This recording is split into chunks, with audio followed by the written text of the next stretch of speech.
there is no need for manipulation of history of figures like Shivaji Maharaj, Tipu Sultan, Bhagat Singh, Ambedkar. History is meant to unite people, to uphold the constitution, not divide. Thank you.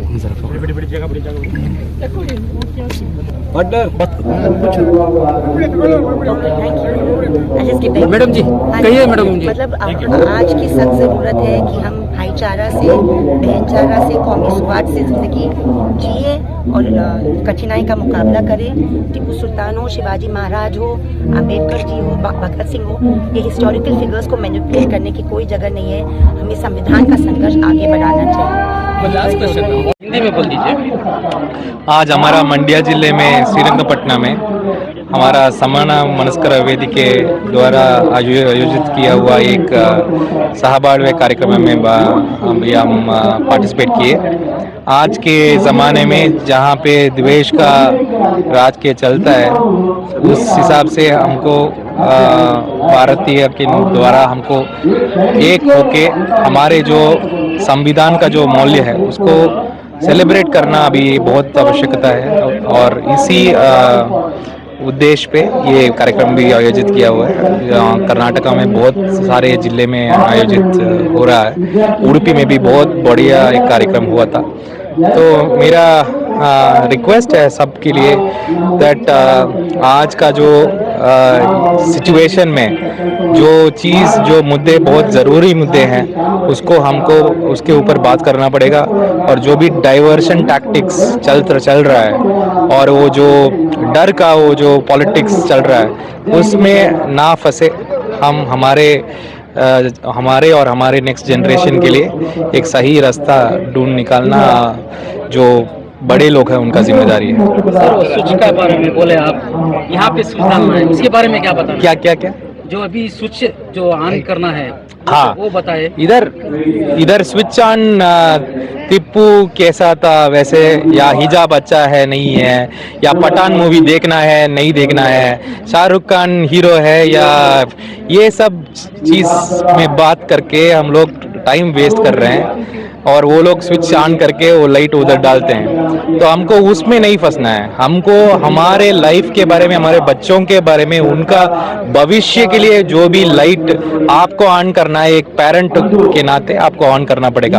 उसके education के बारे में पूछिए, उसका scholarship के बारे में पूछिए, उसका सेंट्रल यूनिवर्सिटी में एडमिशन के बारे में पूछिए। This is the thing that we have to do. Sir young generation को क्या बताना चाहेंगे?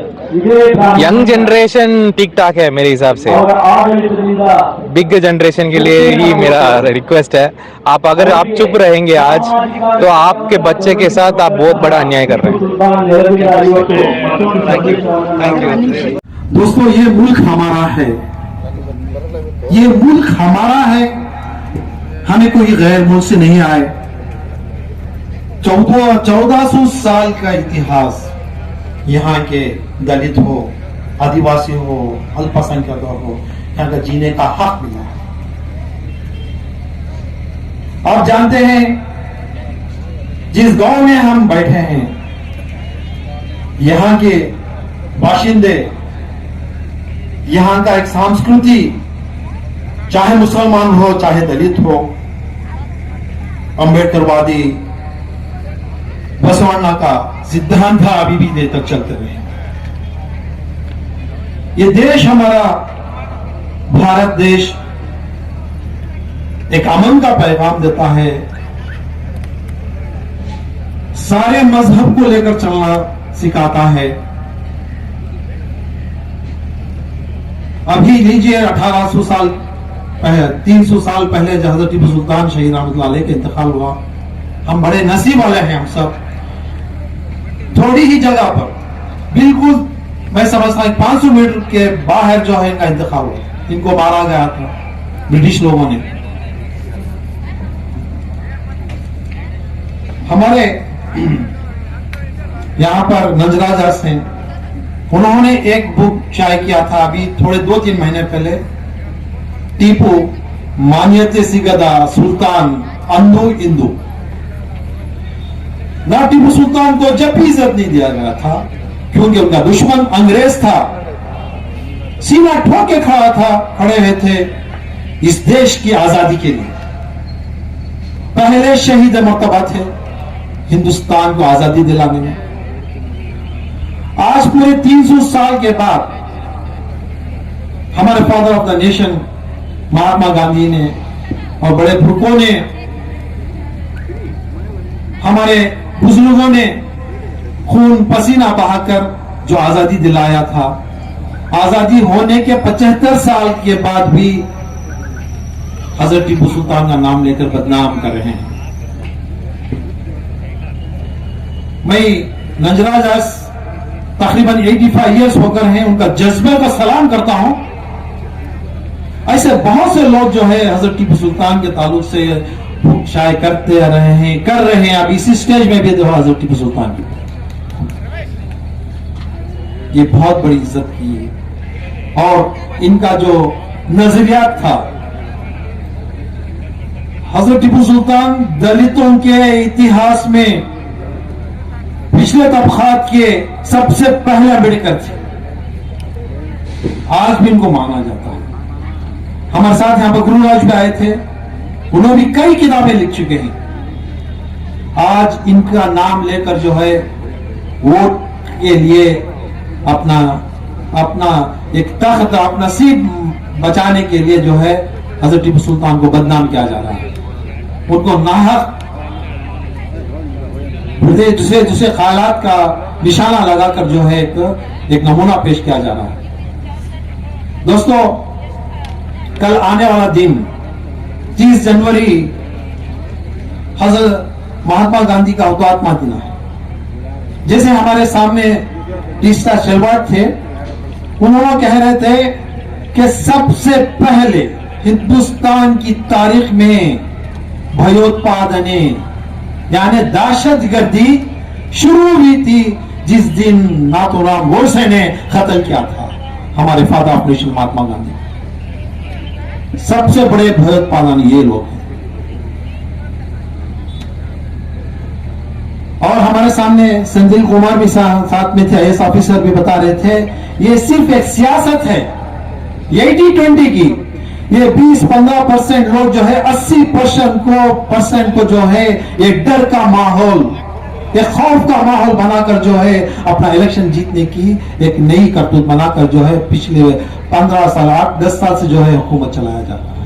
और आगे भी ऐसे ही डराकर जो है हुकूमत करने का एक अंदेशा बनाया है। यहां पे यही दावत दिया जा रहा है, हम हिंदुस्तान लोग डरने की जरूरत नहीं है, जज्बात में आकर बात करने की जरूरत नहीं है। हम अमन का पैगाम देने वाला है, हम अमन को जिंदा रखने वाले हैं, अमन को आइंदा चलाने वाले हैं। हमारे आने वाली नस्ल को, हमारे भाई लोगों को, हमारे दलित के बच्चों को, आने वाली पूरी नस्ल को जो है एक अमन का पैगाम देने के वास्ते है। वक्त बहुत कमी रहने की वजह से मैं मशकूर हूं समाना मनसीय वेदिके से जो है मुझे यहाँ पर एक मौका दिया बात करने का। जय हिंद, जय कर्नाटका, जय टीपू सुल्तान, जय भीम। ಇವತ್ತು ಜನವರಿ 29 ಗೌರಿ ಲಂಕೇಶ್ ಅವರು ಹುಟ್ಟಿದ ದಿನ. ಗೌರಿ ಲಂಕೇಶ್ ಅವರು ಬದುಕಿದ್ರೆ ಇವತ್ತಿಗೆ 61 ವರ್ಷ ವಯಸ್ಸಾಗ್ತಾ ಇದೆ. 2017 ಸೆಪ್ಟೆಂಬರ್ 5ನೇ ತಾರೀಕು ಬರ್ಬರವಾಗಿ ಅವರನ್ನ ಹತ್ಯೆ ಮಾಡಲಾಯಿತು. ಆಗ ಮುಂದುವರೆದ ಭಾಗವಾಗಿ ಕರ್ನಾಟಕ ಮತ್ತು ಭಾರತದಲ್ಲಾದಂತಹ ಪಲ್ಲಟಗಳನ್ನು ನೋಡಿದೆ. ಅದೇ ರೀತಿಯಲ್ಲಿ ತೀರ್ಥ ಮೇಡಮ್ ಅವರು ಹೇಳಿದ್ರು, ನಾಳೆ ಗಾಂಧಿ ಹುತಾತ್ಮರಾದ ದಿನ. ಮಹಾತ್ಮ ಗಾಂಧಿಯವರು ನಾಥೂರಾಮ್ ಗೋಡ್ಸೆ ಎನ್ನುವಂತ ಭಾರತದ ಮೊಟ್ಟ ಮೊದಲ ಭಯೋತ್ಪಾದಕ, ಭಾರತದ ಸ್ವಾತಂತ್ರ್ಯ ನಂತರದ ಮೊಟ್ಟ ಮೊದಲ ಭಯೋತ್ಪಾದನೆ ನಡೆದದ್ದು ಗಾಂಧಿ ಹತ್ಯೆಯ ಮುಖಾಂತರ. ಗಾಂಧಿಯನ್ನ ಹತ್ಯೆ ಮಾಡಿದ್ದು ವ್ಯಕ್ತಿಯನ್ನ ಹತ್ಯೆ ಮಾಡಿದ್ದಲ್ಲ, ಅದೊಂದು ಅಹಿಂಸೆಯನ್ನ ಹತ್ಯೆ ಮಾಡಿದ್ದು. ಅಹಿಂಸೆಯನ್ನ ಹತ್ಯೆ ಮಾಡಿದಂತ ಒಂದು ಚಿಂತನೆ ಮತ್ತು ಒಬ್ಬ ವ್ಯಕ್ತಿ ಮಾತ್ರ ಅಲ್ಲ, ಇಡೀ ದೇಶದ ಇವತ್ತೇನು ಸಾರ್ವಭೌಮತ್ವವನ್ನ ಸಾಧಿಸ್ತಾ ಇದೆ ಆ ಚಿಂತನೆ ಒಬ್ಬ ವ್ಯಕ್ತಿ ಗಾಂಧಿಯನ್ನ ಮತ್ತು ಅಹಿಂಸೆಯನ್ನ ಹತ್ಯೆ ಮಾಡಿದೆ. ಇನ್ನೂ 3 ದಿನದ ಮುಂಚೆ ಕರ್ನಾಟಕದ 27-28 ತಾಲೂಕುಗಳಲ್ಲಿ ನಾವು ಒಂದು ಕಾರ್ಯಕ್ರಮವನ್ನು ಮಾಡಿದ್ವಿ. ಜನವರಿ 26ನೇ ತಾರೀಕು ಸಹಬಾಳ್ವೆ ಉಳಿಸಬೇಕು ಅನ್ನೋ ಕಾರಣಕ್ಕೆ ಸಹಬಾಳ್ವೆ ಕರ್ನಾಟಕದ ವತಿಯಿಂದ ಎಲ್ಲ ಕಡೆ ಕೂಡ ಮನೆ ಮನೆಗಳಲ್ಲಿ ಸಾಮರಸ್ಯ, ಸೌಹಾರ್ದತೆ, ಪ್ರೀತಿಯ ಉಳಿಸಬೇಕು ಅನ್ನೋ ಕಾರ್ಯಕ್ರಮವನ್ನು ನಾವು ಮಾಡಿದ್ವಿ. ಕಾರಣ ಇಷ್ಟನೇ. ಕಾರಣ 2023ರ ನೀವೆಲ್ಲ ಸುದ್ದಿವಾಹಿನಿಗಳು, ಟಿವಿಗಳು ನೋಡಬಹುದು. 2023ರ ಏಪ್ರಿಲ್ ಮೇ ಚುನಾವಣೆ ಬರ್ತಾ ಇದೆ. ಒಂದು ಪಕ್ಷಕ್ಕೆ, ಒಂದು ಸಂಘಟನೆಗೆ, ಒಂದು ಸಿದ್ಧಾಂತಕ್ಕೆ ಅಭಿವೃದ್ಧಿಯನ್ನ ಹೇಳಿ ಅಧಿಕಾರಕ್ಕೆ ಬರುವಂತ ಯಾವ ಒಂದು ತಾಕತ್ತು ಅವರಿಗಿಲ್ಲ. ಅಥವಾ ಯಾವ ಪಕ್ಷಗಳಿಗೂ ಕೂಡ ಪ್ರಣಾಳಿಕೆಯನ್ನ ಮುಂದಿಟ್ಕೊಂಡು ಈ ಬಡವರ ಪರವಾಗಿ, ದಲಿತರ ಪರವಾಗಿ, ಶ್ರಮಿಕರ ಪರವಾಗಿ, ಇಲ್ಲಿನ ಅಲ್ಪಸಂಖ್ಯಾತರ ಪರವಾಗಿ ನಾವು ಈ ತರದ ಅಭಿವೃದ್ಧಿ ಕಾರ್ಯಗಳನ್ನ ಮಾಡ್ತೀವಿ ಅನ್ನುವ ಸಂಕಲ್ಪ ಶಕ್ತಿಯ ಯಾವ ಪ್ರಣಾಳಿಕೆಯನ್ನು ಅನುಷ್ಠಾನ ಮಾಡುವಂತ ಯೋಗ್ಯತೆ ಯಾವ ಪಕ್ಷಕ್ಕೂ, ಯಾವ ಸರ್ಕಾರಕ್ಕೂ ಇಲ್ಲ. ಅವುಗಳಿಗಿರುವುದು ಒಂದೇ ಒಂದು, ಅದು ಧರ್ಮಗಳ ಮಧ್ಯೆ ಬೆಂಕಿ ಹಚ್ಚುವುದು ಮಾತ್ರವೇ ಏಕಮೇವ ಅಜೆಂಡಾ ಇದೆ. ಈ ಕಾರಣಕ್ಕೆ ನಾವೇನ್ ಹೇಳ್ತಾ ಇದ್ವಿ, ಕರ್ನಾಟಕದಲ್ಲಿ ಮುಂದಿನ ಚುನಾವಣೆಗಳಲ್ಲಿ ಯಾವುದೇ ಪಕ್ಷ ಇರ್ಬೋದು, ನೀವು ದಿಢೀರ್ನೆ ಕುಕ್ಕರ್ ಸ್ಫೋಟ ಹಾಕೂಡುದು. ದಿಢೀರ್ನೆ ಕುಕ್ಕರ್ ಸ್ಫೋಟ ಆಗುತ್ತೆ, ದಿಢೀರ್ನೆ ಯಾವ್ದೋ ಕೊಲೆ ಆಗ್ಬಿಡುತ್ತೆ, ದಿಢೀರ್ನೆ ಒಂದು ಇದ್ದಕ್ಕಿದ್ದ ಹಾಗೇನೆ ಮೈ ಮೇಲೆ ಇನ್ನೊಂದೇನೋ ಬಡ್ದಂಗೆ ಏನೋ ಒಂದು ಆಗ್ಬಿಡುತ್ತೆ. ಭಾವಾವೇಶ, ಭಾವೋದ್ರೇಕ ಮತ್ತು ಇಡೀ ಜನತೆಯ ಉನ್ಮಾದದ ಒಂದು ಉತ್ತುಂಗಕ್ಕೆ ಏರಿಸಿ ಚುನಾವಣೆಯನ್ನು ನಡೆಸುವಂತ ನೀವು ಹೊತ್ತಿಲ್ಲದಿದ್ದೀರಿ. ಇದನ್ನ ಕರ್ನಾಟಕದ ಪ್ರಜ್ಞಾವಂತ ಜನತೆ, ಎಲ್ಲ ಜನತೆ ಅರ್ಥ ಮಾಡ್ಕೊಳ್ತಾರೆ ಅನ್ನುವ ಮೌಢ್ಯ ನಮಗೇನಿಲ್ಲ. ಆದ್ರೆ ಪ್ರಜ್ಞಾವಂತ ಜನತೆ ನಾವು ಇದನ್ನ ಸಾರಿ ಒತ್ತಿ ಹೇಳಬೇಕಾಗಿದೆ. ಆ ಕಾರಣಕ್ಕೂ ಕೂಡ ಶ್ರೀರಂಗಪಟ್ಟಣದಲ್ಲಿ ಸಮಾವೇಶ ಮಾಡ್ತಿದ್ದೀವಿ. ಇತ್ತೀಚೆಗೆ ಹೋದ ವರ್ಷ ಇಡೀ ಭಾರತಕ್ಕೆ ಮಾದರಿಯಾದಂತ ಉಡುಪಿಯಲ್ಲಿ ಸಮಾವೇಶ ಮಾಡಿದ್ವಿ. ಇದ್ದಕ್ಕಿದ್ದಂಗೆ ಜಗ್ಗ ಇದೆಲ್ಲ ಬರುತ್ತೆ, ಮಾಂಸ ಬರುತ್ತೆ, ಬಟ್ಟೆ ಬರುತ್ತೆ, ಯಾವ ಆಹಾರ ಬರುತ್ತೆ, ದೇವಸ್ಥಾನ, ಇದ್ದಕ್ಕಿದ್ದಂಗೆ ಪುರಾಣ, ಇದ್ದಕ್ಕಿದ್ದಂಗೆ ಟಿಪ್ಪುವಿನ ಬಗ್ಗೆ, ಇದ್ದಕ್ಕಿದ್ದಂಗೆ ನಾಲ್ವಡಿ ಬಗ್ಗೆ, ಕುವೆಂಪು ಬಗ್ಗೆ ಏನೆಲ್ಲ ಕಥೆಗಳು ಎಲ್ಲವೂ ಕೂಡ ಶುರುವಾಗುತ್ತೆ. ಈ ಕಥೆಗಳನ್ನ ಜನ ನಂಬಾರ್ದು ಅನ್ನೋ ಕಾರಣಕ್ಕೆ ನಾವು ಹಣ ಕೊಟ್ಟು ಜನನ ಕರ್ಕೊಂಡು ಬಂದಿಲ್ಲ. ಬಂದಿರುವಂತಹ ಪ್ರಜ್ಞಾವಂತರು ಇಲ್ಲಿ ನಾವು ಸೇರ್ಕೊಂಡು ಈ ಸಮಾವೇಶವನ್ನ ಮಾಡ್ತಾ ಇದ್ದೀವಿ. ಉಳಿದೆಲ್ಲವೂ ಕೂಡ ಹಣ, ಕೆಂಡ, ಬಸ್ಸು ಮಾರಿ ಕರ್ಕೊಂಡ್ ಬರ್ತಾರೆ. ನಾವು ಆ ಕರ್ಕೊಂಡ್ ಬರೋ ಕೆಲಸ ಮಾಡಿಲ್ಲ. ಯಾರ್ಯಾರಿಗೆ ನಾವು ಪ್ರಚಾರ ಮಾಡಿದೀವಿ ಅವರು ಬಂದಿದ್ದಾರೆ. ಎರಡನೇದು ತೀರ್ಥ ಅವ್ರ ಬಗ್ಗೆ ಇದನ್ನ ಹೇಳ್ಬೇಕು. ಯಾಕೆ ಅಂದ್ರೆ ನಮ್ಮ ಮಲ್ಲಿಕಾರ್ಜುನ ಅವರು ಇಲ್ಲೇ ಇದ್ದಾರೆ. ಅವ್ರು ಕೇಳಿದ್ರು, ತೀರ್ಥ ಮೇಡಮ್ ಅವರು ಏನಾದ್ರು ಹೆದರಿದಾರ? ಕೆಲವರಿಗೆ ಗೊತ್ತಿಲ್ಲ. ಅವ್ರು ಇತ್ತೀಚೆಗೆ ಅರೆಸ್ಟ್ ಆದ್ರು, ಬಂಧನಕ್ಕೆ ಒಳಗಾದ್ರು. ಅಂಬೇಡ್ಕರ್ ಫ್ಯಾಮಿಲಿಯ ಭಾರತದ ಬಹಳ ಒಂದು ಅದ್ವಿತೀಯವಾದಂತ ವಿದ್ವಾಂಸ ಡಾಕ್ಟರ್ ಆನಂದ್ ತೇಲ್ತುಂಬೆ ಅವರು, ಅವರನ್ನು ಕೂಡ ಬಂಧನಕ್ಕೆ ಒಳಪಡಿಸಿದ್ರು. 2002ರಲ್ಲಿ ಭಾರತದ ಸಾಕ್ಷಿ ಪ್ರಜ್ಞೆಯಾದ ತೀರ್ಥಸ್ಥಳವಾದವರು ಯಾವುದೇ ವಿರೋಧ ಪಕ್ಷ ಮಾಡದ, ಯಾವುದೇ ಅನುಮಾನ ಇಲ್ಲ, ಯಾವುದೇ ವಿರೋಧ ಪಕ್ಷ ಮುಕ್ತವರು. ಹಾಗಾಗಿ ನಿಮ್ಮ ಈ ಪ್ರಭುತ್ವ, ಸರ್ವಾಧಿಕಾರಿ ಪ್ರಭುತ್ವ ಹಾಕುವ ಕೇಸುಗಳಿಗೆ ಎದೆಗುಂದಲ್ಲ ಅನ್ನುವಂತ ಒಂದು ಸಾಕ್ಷಿಯಾಗಿ ಇವತ್ತು ಗೌರಿ ಲಂಕೇಶ್ ಅವರ ಹುಟ್ಟಿದ ದಿನ ಒಂದು ಸಿನಿಮಾ ಸ್ಕ್ರೀನಿಂಗ್ ಇದೆ. ಅದಕ್ಕೋಸ್ಕರ ಅವರು ಈಗ ಗೌರಿ ಲಂಕೇಶ್ ಮೆಮೋರಿಯಲ್ ಟ್ರಸ್ಟ್ ನ ಅವರ ಪ್ರೆಸಿಡೆಂಟ್ ಕೂಡ ಹೌದು. ಅದಕ್ಕೆ ಬಗೆ ಶಕ್ತಿಗಳಿರ್ಬೋದು. ಅವರ ವಿರುದ್ಧದ ದನಿ ನಿಧಾನಕ್ಕಾದ್ರೂ ಬೆಳೀತಾ ಹೋಗಿ ಒಂದು ಹೊಸ ಬೆಳಕನ್ನ ಮೂಡಿಸ್ತೀವಿ ಕರ್ನಾಟಕದಲ್ಲಿ ಅನ್ನುವ ಒಂದು ಸಾಂಕೇತಿಕವಾದಂತ ಒಂದು ಸಮಾರಂಭ ಇದು. ಇದಕ್ಕೆ ಬಂದಿರುವಂತ ಎಲ್ಲರಿಗೂ ವಂದಿಸ್ತಾ ನನ್ನ ಒಂದೆರಡು ಮಾತುಗಳು ಹೇಳ್ತೀನಿ. ನಮಗೆ ಒಂದು ಸಂತೋಷಕ್ಕೋಸ್ಕರ ಇಲ್ಲಿನ ಶ್ರೀರಂಗಪಟ್ಟಣದ ಸಂಘಟಕರು ತೀರ್ಥ ಅವರಿಗೆ ಒಂದು ಚಿಕ್ಕ ಅಭಿನಂದನೆಗಳನ್ನ ಅವರು ಹೇಳ್ತಾರೆ. ದಯವಿಟ್ಟು ಅವರು ತಾಯಿರವರು ಲಕ್ಷ್ಮಣ್ಣು, ಈ ತಾಯಿರ್ ಮತ್ತು ಲಕ್ಷ್ಮಣ್ ಅವರು ಉಳಿದ ಎಲ್ಲ ಸಂಘಟನೆಗಳು ಇದರ ಬಹಳ ಕಷ್ಟಪಟ್ಟು ಆಯೋಜನೆ ಮಾಡಿದ್ದಾರೆ. ಸಹಬಾಳ್ವೆ ನಿಮ್ಮ ಮುಖಾಂತರ ಅವರಿಗೆ ಒಂದು ಗೌರವ ಸಮರ್ಪಣೆಯನ್ನ ಈ ಶ್ರೀರಂಗಪಟ್ಟಣದ ಈ ನೆಲದಲ್ಲಿ ಅವರನ್ನ ಗೌರವಿಸುವಂತ ಒಂದು ಕೆಲಸವನ್ನ ಸೇರಿ ಮಾಡುವುದು.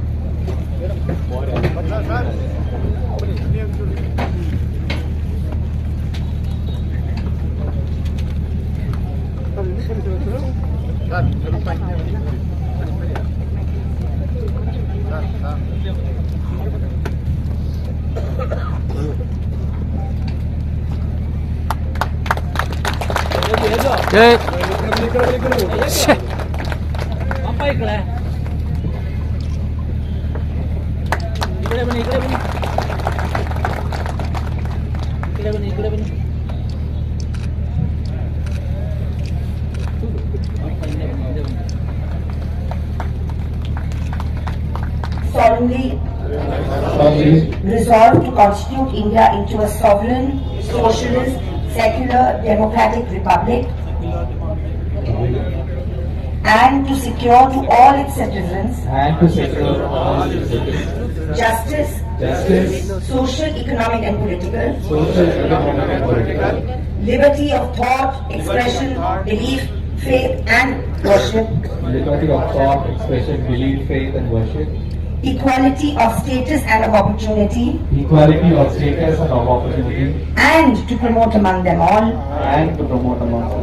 fraternity, assuring the dignity of the individual, and the integrity of the nation. In our Constituent Assembly, this 26th day of November 1949, do hereby adopt, enact, and give to ourselves this Constitution. आप सबको सबसे पहले क्रांतिकारी सलाम और नमस्कार। आप सब यहाँ पे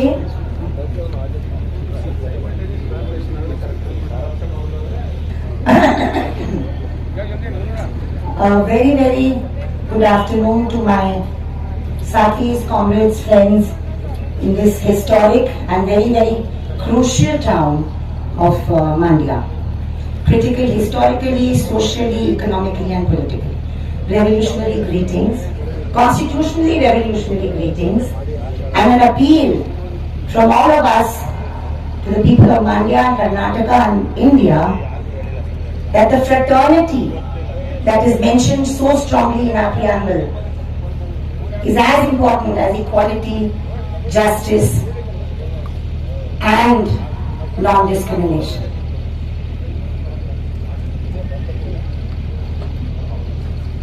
ಎಲ್ರಿಗೂ ಕ್ರಾಂತಿಕಾರಿ ಶುಭಾಶಯಗಳು.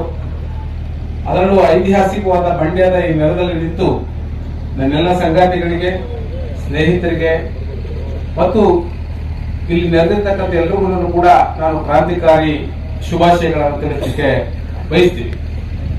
ನಾನು ಈ ಸಂದರ್ಭದಲ್ಲಿ ಮನವಿ ಮಾಡಿಕೊಳ್ತಕ್ಕಂಥದ್ದು ಏನು ಅಂತ ಹೇಳಿದ್ರೆ, ಅದರಲ್ಲೂ ಭಾರತದ ಸಂವಿಧಾನದ ಪೀಠಿಕೆಯಲ್ಲಿ ಬಹಳ ಸ್ಪಷ್ಟವಾಗಿ ಹೇಳಿರುವ ಹಾಗೆ ಭ್ರಾತೃತ್ವ ಏನಿದೆ ಅದನ್ನ ನಾವು ಉಳಿಸ್ಕೊಳ್ಬೇಕಾಗಿದೆ. ಸಮಾನತೆಯ ಆಶಯಕ್ಕೆ ಅನುಗುಣವಾಗಿ ಹಾಗೂ ಎಲ್ಲ ಆಶಯಗಳಿಗಿಂತ ಮಿಗಿಲಾಗಿ ಭ್ರಾತೃತ್ವವನ್ನು ಉಳಿಸ್ಕೋಬೇಕಾಗಿದೆ ಅನ್ನುವಂಥ ಮಾತುಗಳನ್ನ ನಾನು ಈ ಸಂದರ್ಭದಲ್ಲಿ ಹೇಳಿ ಬಯಸ್ತೀನಿ. Friends, the very inspirational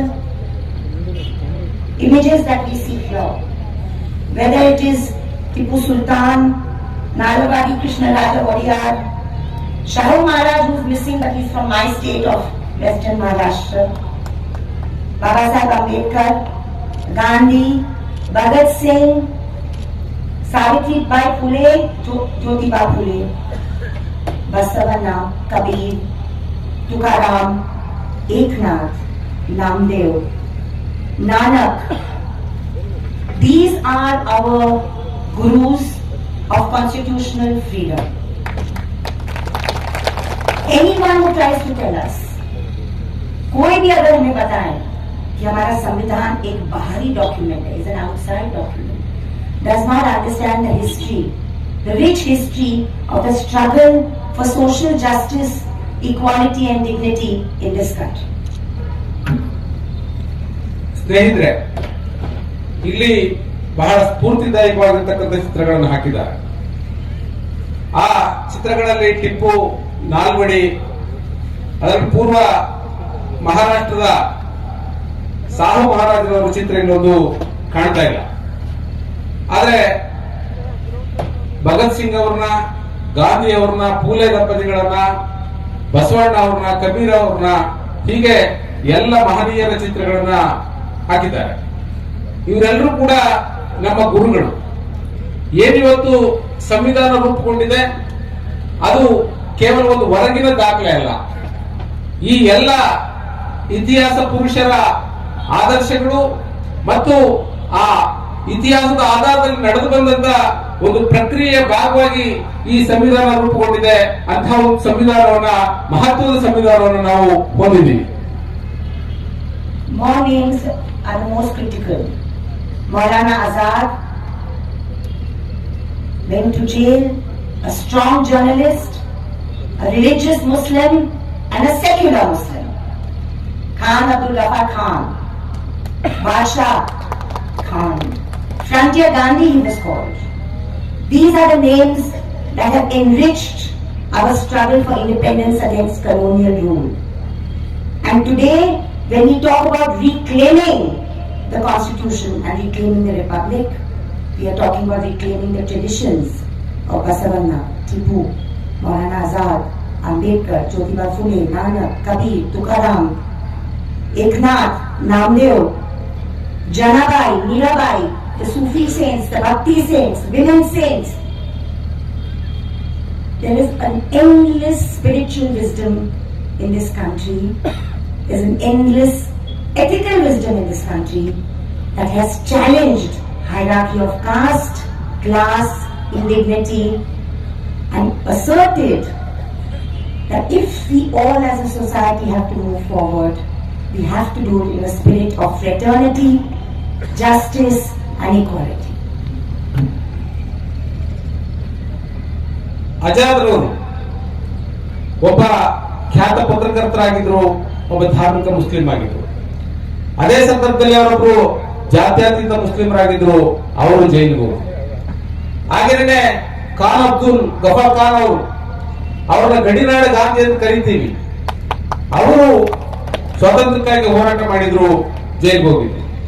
ಹೀಗೆ ನಮ್ಮ ಪರಂಪರೆ ಏನಿದೆ ಅನೇಕ ಹೆಸರುಗಳನ್ನು ಉಲ್ಲೇಖಿಸಿದ್ದಾರೆ. ಅವ ಎಲ್ಲ ಮಹನೀಯರ ಚಿಂತನೆಗಳಿಂದ, ಸೂಫಿಯ ಭಕ್ತಿ ಚಳವಳಿಯ ಅನೇಕ ಧಾರ್ಮಿಕ ಚಳವಳಿಗಳ ಒಂದು ಪರಂಪರೆಯಿಂದ ಶ್ರೀಮಂತಗೊಂಡಿರ್ತಕ್ಕಂಥ ಚಳವಳಿ ನಮ್ಮ ಸ್ವಾತಂತ್ರ್ಯ ಚಳವಳಿ. ಹಾಗಾಗಿ ಇವತ್ತು ಇಂತಹ ಎಲ್ಲ ಪರಂಪರೆಗಳಿಗೆ ಸವಾಲನ್ನು ಕೊಡ್ತಕ್ಕಂಥ ಈ ಪರಂಪರೆಯನ್ನ ಸೋಲಿಸುವ ಪ್ರಯತ್ನಗಳು ನಡೀತಾ ಇದ್ದಾವೆ. ಆದ್ರೆ ನಾವು ನಮ್ಮ ಸಂವಿಧಾನವನ್ನ ಪುನರ್ ಸ್ಥಾಪಿಸ್ಕೋಬೇಕಾಗಿದೆ, ನಮ್ಮ ಸ್ವಾತಂತ್ರ್ಯವನ್ನ ಪುನರ್ಗಳಿಸ್ಕೋಬೇಕಾಗಿದೆ. ಈ ಎಲ್ಲರ ಸ್ಫೂರ್ತಿಯ ಜೊತೆಗೆ ನಾವು ನಮ್ಮ ಸಂವಿಧಾನವನ್ನು ಉಳಿಸ್ಕೊಳ್ತಕ್ಕಂಥ, ನಮ್ಮ ಸ್ವಾತಂತ್ರ್ಯವನ್ನು ಉಳಿಸ್ಕೊಳ್ತಕ್ಕಂಥ ದಿಕ್ಕಿನಲ್ಲಿ ಮುನ್ನಡೆಯಬೇಕಾಗಿದೆ. It is the 75th year, 75th, 76th year of our winning a hard-earned independence. And this is the year when we should have been looking forward with pride, with love at our neighbors and neighboring homes, and not having to battle hatred in our streets, in our cities, and in our politics. But it has become the task for foot soldiers like you and me to speak up against hatred, to debunk the rumor, and to assert and to demand that please do not use history to divide people. Please do not use history to denigrate our own sisters and brothers in this land. This land, this history belongs to all castes, all genders, all communities, and our freedom mothers and fathers in the Constituent Assembly, and like our neighbor, despite the bloodiness of partition, chose wisely that if this country has to move together and stay together, it can only do so if we remain a plural, diverse, secular, democratic republic. And it is our duty to assert that fearlessly, and to ensure that our neighbors, our co-workers in our office, our students in the classroom, nobody, no Adivasi, no Dalit, no Muslim, no Christian child feels as if she or he is being humiliated.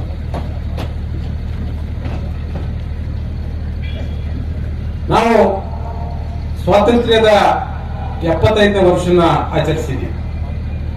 ಇದೊಂದು ಅತ್ಯಂತ ಶ್ರಮದಾಯಕವಾಗಿ ಹೋರಾಟ ಮಾಡಿ ಪಡ್ಕೊಂಡಂತ ಸ್ವಾತಂತ್ರ್ಯ. ಇದರ ಇತಿಹಾಸವನ್ನು ನೋಡುವಾಗ ನಾವು ಹೆಮ್ಮೆಯಿಂದ ನೋಡಬೇಕಾಗಿದೆ. ನಮ್ಮ ಪರಂಪರೆ ಏನಿತ್ತು, ನಾವು ಎಷ್ಟು ಕಠಿಣ ಪರಿಶ್ರಮವನ್ನು ಪಟ್ಟು ಈ ಸ್ವಾತಂತ್ರ್ಯವನ್ನು ಪಡ್ಕೊಂಡಿದ್ದೀವಿ ಅಂತ ಹೇಳ್ತಕ್ಕಂಥ ಇತಿಹಾಸವನ್ನು ಹೆಮ್ಮೆಯಿಂದ ನೆನೆಸ್ಕೋಬೇಕಾಗಿದೆ. ಆದ್ರೆ ಇತಿಹಾಸವನ್ನು ಬಳಸ್ಕೊಂಡು ಇತಿಹಾಸದ ಹೆಸರಿನಲ್ಲಿ ಜನರನ್ನ ಹೊಡಿತಕ್ಕಂಥ, ಅವ್ರನ್ನ ಚಿತ್ರ ಮಾಡ್ತಕ್ಕಂಥ ಕೆಲಸವನ್ನ ಯಾರು ಮಾಡಬಾರದು. ಇಂತಹ ಸಂದರ್ಭದಲ್ಲಿ ನಮ್ಮಂತಹ ಸಂವಿಧಾನದ ಕಾಲಾಳಗಳೇನಿದ್ದೀವಿ, ನಾವು ನೀವು ನಮ್ಮ ಜವಾಬ್ದಾರಿ ಇಂತಹ ದೇಶದ ವಿರುದ್ಧ, ಜನತೆಯನ್ನು ವಿಭಾಗಿಸುವುದರ ವಿರುದ್ಧ ಮಾತನಾಡ್ತಕ್ಕಂಥದ್ದಾಗಿದೆ. ನಾವು ಮಾತಾಡಬೇಕಾಗಿದೆ. ಯಾವುದೇ ಕಾರಣಕ್ಕೂ ಇತಿಹಾಸವನ್ನ ಜನತೆಯನ್ನ ಒಡಿಲಿಕ್ಕೆ ಬಳಸಬೇಡಿ. ಯಾವುದೇ ಕಾರಣಕ್ಕೂ ಅವ್ರನ್ನ ಚಿತ್ರ ಮಾಡ್ಲಿಕ್ಕೆ ಬಳಸಬೇಡಿ. ಈ ದೇಶ ಅಂತಕ್ಕಂಥದ್ದೇನಿದೆ, ಈ ಭೂಮಿ ಏನಿದೆ, ಇದು ಎಲ್ರಿಗೂ ಸೇರಿದಂತ ಭೂಮಿ. ಇಲ್ಲಿ ಎಲ್ಲ ನಂಬಿಕೆಯ, ಎಲ್ಲ ಆಚರಣೆಗಳ, ಎಲ್ಲ ಪರಂಪರೆಗಳ ಜನರು ಬದುಕ್ತಕ್ಕಂಥ, ಆ ಮೂಲಕ ನಾವೆಲ್ಲರೂ ಒಂದೇ, ನಾವು ಜೊತೆಯಾಗಿ ಬದುಕ್ತೀವಿ ಅಂತ ಹೇಳ್ತಕ್ಕಂಥ ಒಂದು ಸಂದೇಶವನ್ನ ಕೊಡೋದ್ರಿಂದ ಮಾತ್ರನೇ ನಾವು ಮುಂದೆ ಹೋಗ್ಲಿಕ್ಕೆ ಸಾಧ್ಯ ಇದೆ. ಹಾಗಾಗಿ ನಮ್ಮ ಜವಾಬ್ದಾರಿ, ನಾವು ಜೊತೆಯಲ್ಲಿ ಹೋಗ್ತೀವಿ, ಯಾರಿಗೂ ಕೂಡ ಈ ದೇಶವನ್ನ ಹೊಡಿಲಿಕ್ಕೆ, ನಮ್ಮನ್ನ ವಿಭಾಗಿಸಲಿಕ್ಕೆ ನಾವು ಅವಕಾಶವನ್ನ ಕೊಡೋದಿಲ್ಲ ಅಂತ ಹೇಳ್ತಕ್ಕಂಥ ಭರವಸೆಯನ್ನ ತುಂಬಬೇಕಾಗಿದೆ. ನಾವು ಜೊತೆಯಲ್ಲಿ ಹೋಗ್ತೀವಿ ಅಂತ ಹೇಳ್ತಕ್ಕಂಥದ್ದನ್ನ ಖಾತ್ರಿಗೊಳಿಸಬೇಕಾಗಿದೆ. ಅದೇ ಸಂದರ್ಭದಲ್ಲಿ ಯಾವುದೇ ಒಬ್ಬ ಆದಿವಾಸಿ, ಯಾವುದೇ ಒಬ್ಬ ಮುಸ್ಲಿಂ, ಯಾವುದೇ ಒಬ್ಬ ಕ್ರಿಶ್ಚಿಯನ್ ನಾನು ಪ್ರತ್ಯೇಕಗೊಂಡಿದ್ದೀನಿ ಅಂತ ಹೇಳ್ತಕ್ಕಂಥ ಒಂದು ಅನಾಥ ಪ್ರಜ್ಞೆ ಕಾಣದೇ ಇದ್ದಂತ ಅವರು ನಮ್ಮ ಜೊತೆ ಹೆಜ್ಜೆ ಇಡ್ತಕ್ಕಂಥ ಒಂದು ಖಾತ್ರಿಯನ್ನು ಮೂಡಿಸಬೇಕಾಗಿದೆ. There is a particular responsibility that we have if we belong to the majority community, and I say this with a lot of humility. We have to understand that this hatred that is being systematically, it's not the natural condition of things. The natural condition of things is harmony, coexistence, respect. Yes, there are fights sometimes over economic issues. Yes, there are skirmishes sometimes, but they are not perpetrated through hatred. Skirmishes happen in every family, in every community, in every caste. But when such skirmishes become perpetrated bouts of targeted violence, then there is a danger that the majority is made to keep quiet, either out of fear or out of silent agreement. And that is why there is a huge responsibility on the individual and collectives of the majority community to ensure there is an allyship with all kinds of minorities and to counter this hate, not with anger, but with emotion, rationality, with real history, with music, with theatre, but to break the fear of complicity, to break the silence and to occupy the streets again. The battle is in the mind, the battle is in the hearts, the battle is taken to the streets. So the battle will have to be fought back in our homes, in our tenements, in our schoolrooms, classrooms, living rooms, political debates. At this point, this country should be debating issues of the post-COVID crisis. We should be talking about despair, bhukmari, hunger, unemployment. We should be asking why public resources are being transferred to private capital, why our railways are being bled of resources. Instead of that, we are concentrating our energies on hating each other, on generating non-issues. Eventually, it's a battle, it's a mindset.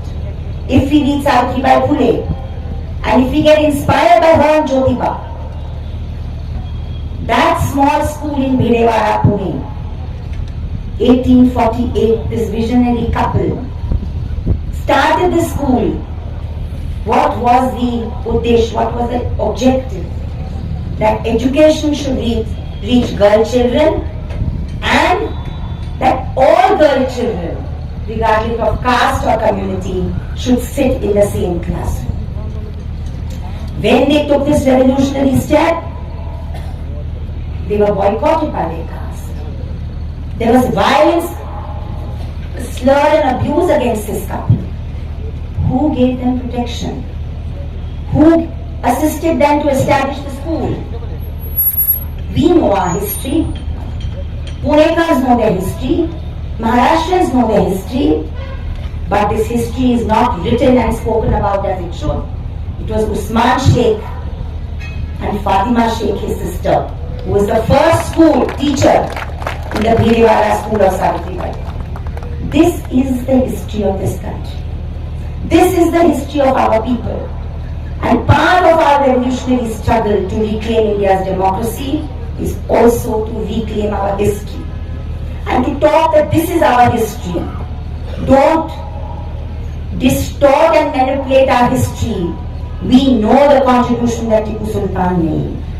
Don't try and divide us in the name of Tipu Sultan, Shivaji Maharaj, or any of these figures. Because Shivaji was the living symbol of intercommunal harmony.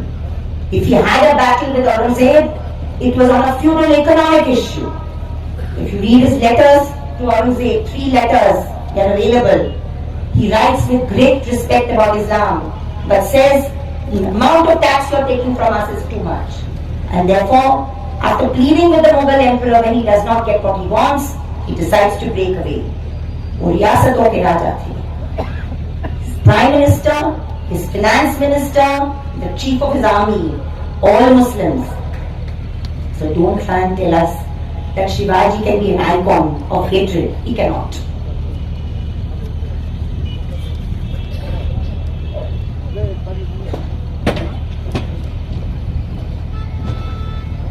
ಯಾರು ಬಹುಸಂಖ್ಯಾತ ಸುರಕ್ಷತೆಯನ್ನ, ಭ್ರಾತೃತ್ವವನ್ನ, ಸಹೋದರತೆಯನ್ನ ಖಾತ್ರಿಗೊಳಿಸಬೇಕಾಗಿದೆ.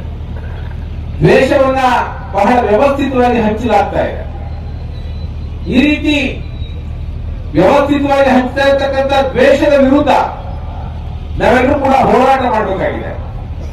ಅದೇ ಸಂದರ್ಭದಲ್ಲಿ ನಾವು ಯಾರು ದ್ವೇಷವನ್ನ ಹಂಚ್ತಾ ಇದ್ದಾರೋ, ದ್ವೇಷವನ್ನ ಹಂಚ್ತಾ ಇರ್ತಕ್ಕಂಥದನ್ನ ಪ್ರತಿರೋಧಿಸಬೇಕಾಗಿದೆ, ಸೋಲಿಸಬೇಕಾಗಿದೆ.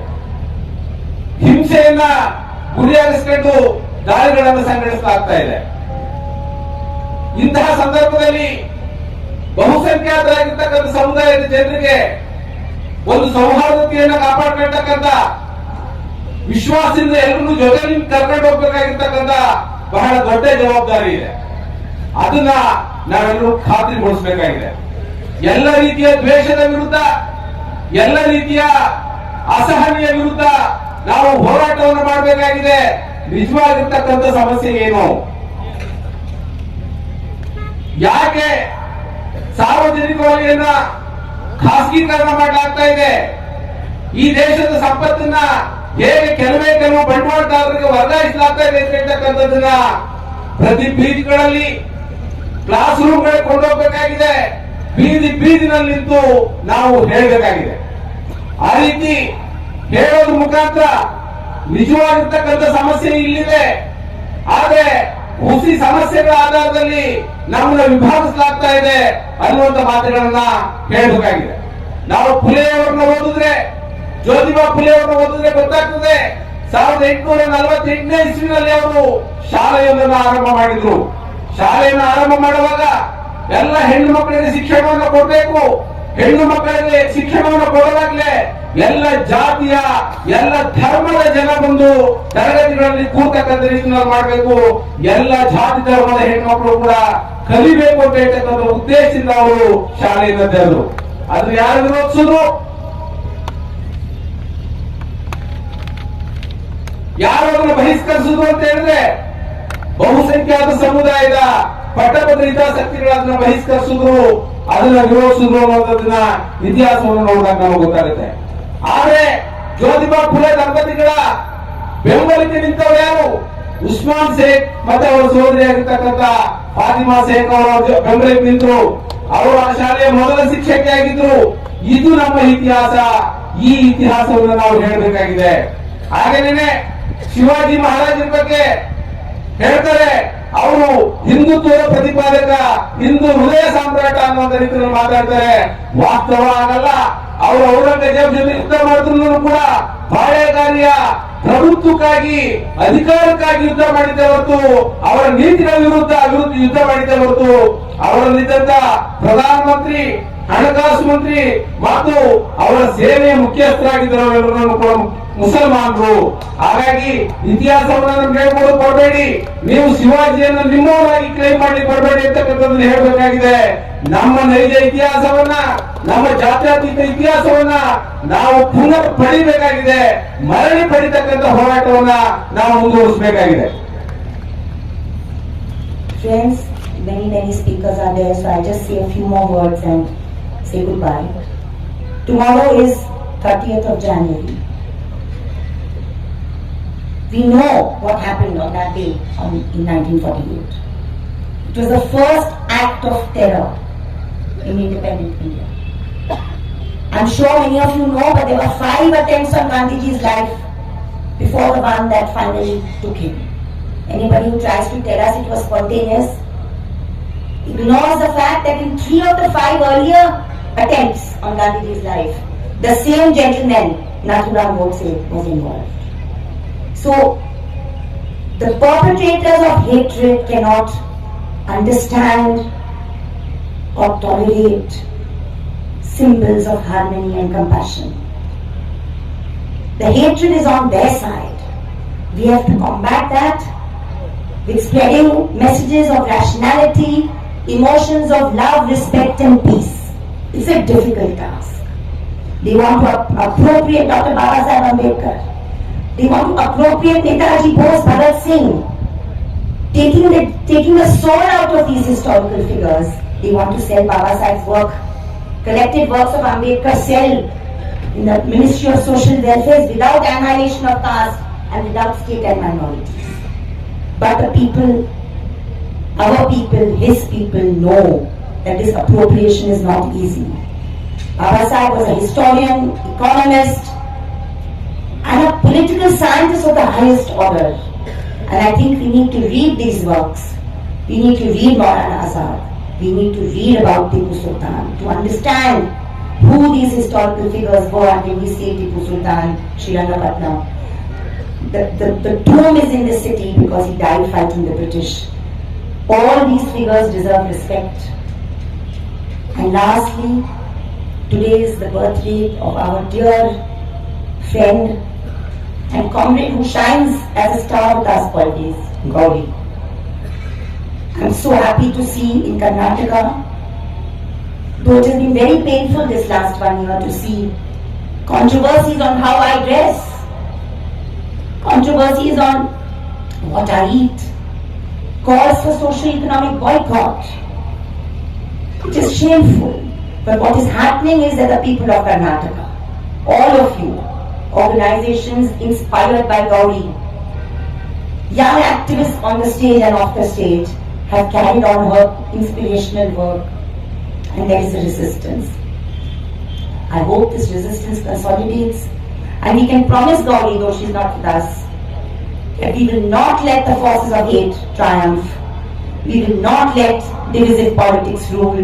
We need to reclaim India. We need to reclaim Karnataka. We need to reclaim the Indian Constitution and the Indian Republic. Thank you.